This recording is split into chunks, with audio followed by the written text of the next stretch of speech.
Hello everyone, I hope you guys are doing really well.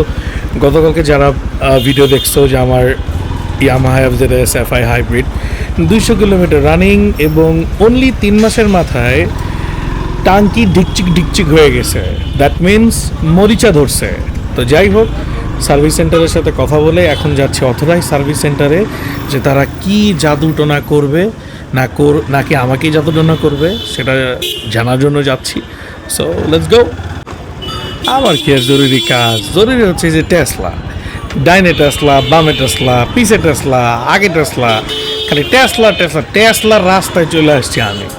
ভুল হয়ে গেছে ভাইয়া, মাফ করে দিন।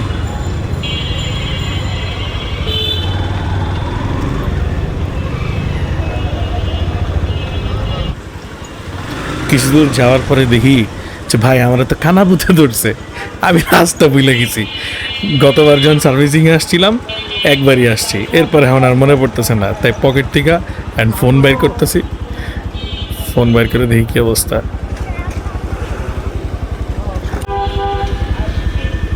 ফোন বের করে দেখি যে ভূত বেশি একটা কাজে দেয় নাই, সামনের রোডটা দিয়ে ডাইনে গেলেই সামনেই service centre. So let's go. সবজি দেখছো ভাই, চকচক করতেছে একদম।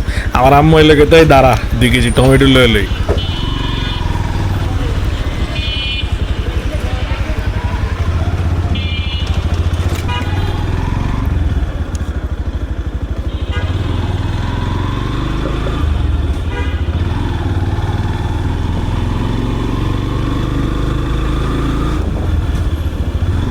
এই টায়ারের দোকানটা দেখে বুঝছি যে হ্যাঁ চলে আসছি, এবং রাইট সাইডে এটাই হচ্ছে ইয়ামাহার সার্ভিস সেন্টার।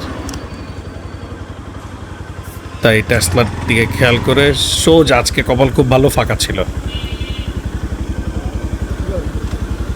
আর কোয়েন না রে ভাই,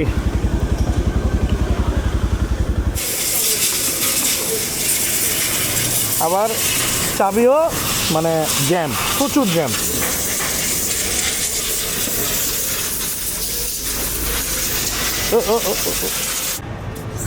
তাই বাইক এন্ট্রি করাইলাম, এন্ট্রি করা একটু বাইরে দাঁড়ায় আছি।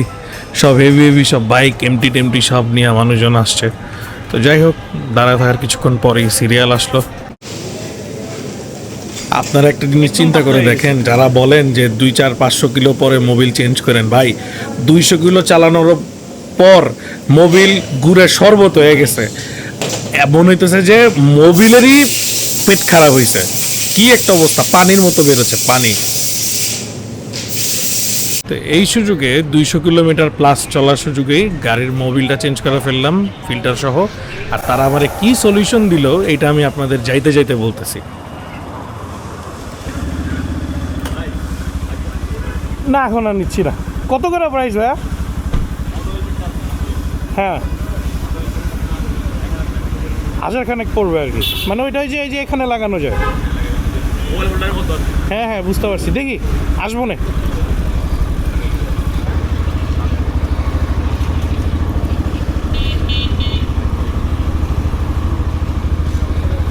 ঠিক আছে ভাই, ধন্যবাদ।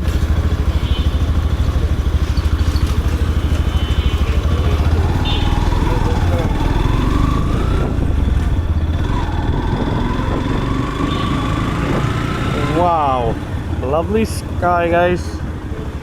তো তারা আমারে কি সলিউশন দিল সার্ভিস সেন্টার থেকে?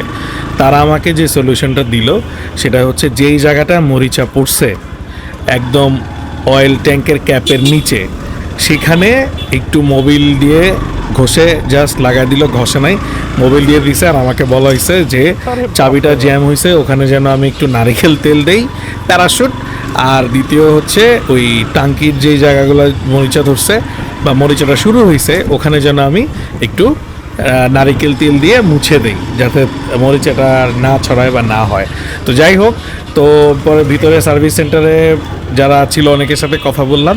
তো বিষয়টা হচ্ছে এটা, যে এটা সলিউশন হইতে পারে যে আপনার মরিচাটা কম পড়বে বা পড়বে না, বা এরপরেও যদি মরিচা পড়ে যায় তাহলে তারা রিপ্লেসমেন্টের দিকে যাবে। তো এই হচ্ছে তাদের সলিউশন। তো এটা আসলে সলিউশন কিনা আমি আদৌ জানি না, কিন্তু এই ধরনের সলিউশন আমরা চাই না। আমাদের দরকার যে মরিচাই পড়বে না। মানুষজন 2-4-5 বছর ধরে বাইক চালায়, মরিচার মও নাই অয়েল ট্যাঙ্কের মধ্যে, আর 2 মাসের মাথায় 200 কিলো চালাইতে না চালাইতেই অয়েল ট্যাঙ্কে মরিচা ধরা শুরু। তো এটা আসলে কোনো কোয়ালিটি হইতে পারে না, এটা আনফেয়ার। হ্যাঁ, আমাদের যে টাকাটা দিয়ে আমরা বাইকটা কিনি, এটার প্রতি আনফেয়ার করা হয়, আর কিছুই না। এটা কোয়ালিটি খুবই খারাপ, এটা ছাড়া বলা ছাড়া আমার কাছে আর কোনো উপায় নেই। আর আমি ইয়ামাহা চালাই মানে যে ইয়ামাহা বেস্ট, ব্যাপারটা তা না। এটা খুবই বাজে একটা জিনিস, এটা কর্তৃপক্ষকে অবশ্যই দেখা উচিত, এবং এইরকম প্রবলেম অন্য বাইকগুলোয় যেন না হয় সেটাও খেয়াল করা উচিত। কারণ টাকা তো ভাই গাছে ধরা না, কামাইতে হয় কষ্ট করে, চাকরি করে, ব্যবসা করে। ঠিক আছে, আপনার এরকম পচা জিনিস বানায় বিক্রি করে তো টাকা কামাইতেছি না। তো যাই হোক, আল্লাহ ভরসা, দেখা যাক কি হয়। যদি মরিচ আরও বাড়ে তাহলে টাঙ্কি রিপ্লেস করে নিব, এই আর কি। তো ইনশাল্লাহ মন চাইলে একটু সাবস্ক্রাইব করে নেই আর কি।